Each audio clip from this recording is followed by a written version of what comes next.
여기 LA는 월요일, 그리고 한국은 화요일, 동사 살리는 날, 그래서 오신 거죠?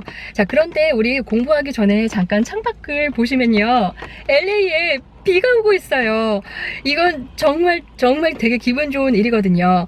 LA에서 비가 오는 일은요, 제 느낌은 1년 365일 튀김 막 먹다가 아무리 맛있는 튀김, 모듬 튀김 뭐를 먹어도 우리 김치 먹고 싶잖아요. 뭔가 샐러드나 그런 것처럼 1년 365일 중에 360일은 아니, 좀 오버지만 그런데 거의 진짜 그만큼이 맨날 쨍쨍 맑은 날씨예요.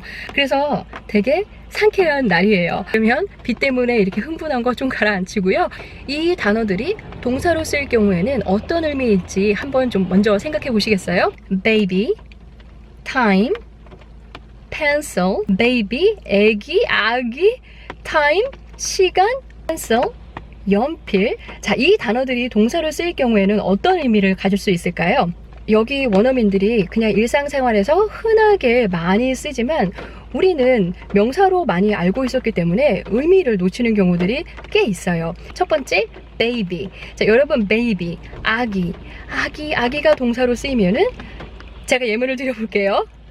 Sean이라는 애가 있는 거예요. 그런데 Sean의 아버지, Sean's father keeps babying him. 자, 느낌 오시나요? Sean's father keeps babying him. Sean's father keeps babying him. 계속 걔를 babying, 애기 취급을 하다라는 그 의미가 있습니다.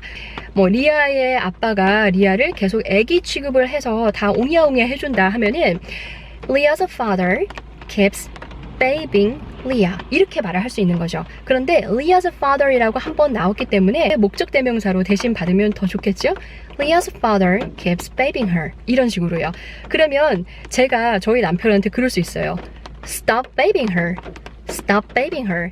걔 애기 취급 좀 그만해, 이런 얘기가 될 수 있겠죠? 우리가 왜 그러잖아요. 내가 지금 뭐 어린애야? 어린애 취급 좀 그만해. 그러면은 그때 Stop babying me 라고 말씀을 하실 수도 있으세요. 두 번째, time. 시간으로만 알고 있는 그 단어가 동사로 쓸 경우에는 시간을 재다 라는 말이 됩니다. 선생님들이 시험 볼 때, 야, 너 시간 잴 거야 할 때 I'll time you, I'll time you. 내가 시간 잴게. 그리고 우리가 빵을 굽거나 요리를 할 때 시간을 재야 되는 경우들도 있죠. 그 넘기면 다 태워 먹거나 쫄아서 그럴 경우에도 time을 쓰실 수가 있습니다. I need to time my baking 이라고 하실 수가 있으세요. I need to time my baking, I need to time my baking. 잘하셨어요. 입장을 바꿔서 저기 뭐 동생이나 친구가 빵을 굽는데 야, 그 너 시간 재놔야 돼 라고 하시면은 You need to time your baking 이라고 하시면 되겠죠? You need to time your baking. 잘하셨어요. 만약에 음식을 하고 있는데 야, 이거 음식 시간 재야지만 되는데 라고 하시면은 I have to time the food 라고 하시면 끝. 세 번째, pencil, 연필. 이 연필이 동사로 쓰일 경우에는 느낌이 오시나요? 연필을 이렇게 움직여서 끄적끄적 쓰는 그 그림이 있잖아요. 그래서 정말 우리가 바쁜 사람에 한해서 그 누군가의 일정을 이렇게 기록해 놓는 그 그림이 있습니다. 반드시 바쁘셔야지만 됩니다. 집에서 놀고 있는 예를 들면 백수예요. 그런 상황에서는 이 pencil이라는 단어를 써서 문장을 만들면은 좀 이상해요. 예를 들면 제가 되게 바쁜데 제 친한 친구가 전화가 와서 점심을 같이 하자고 했어요. 이번 주 토요일에. 그러면 제가 그래, 그러면 그때 내가 시간 낼게 라고 말을 하죠.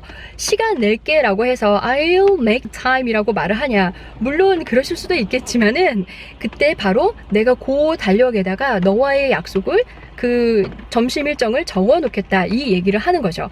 I'll pencil it in 이라고 하실 수가 있어요. I'll pencil it in. 아니면 너랑 만날 거 약속, 너 여기다가 기록해 놓게, 뭐 Liz, 그러면은 I'll pencil you in 이라고 말씀을 하실 수가 있습니다. I'll pencil you in. 자연스럽게 해볼까요?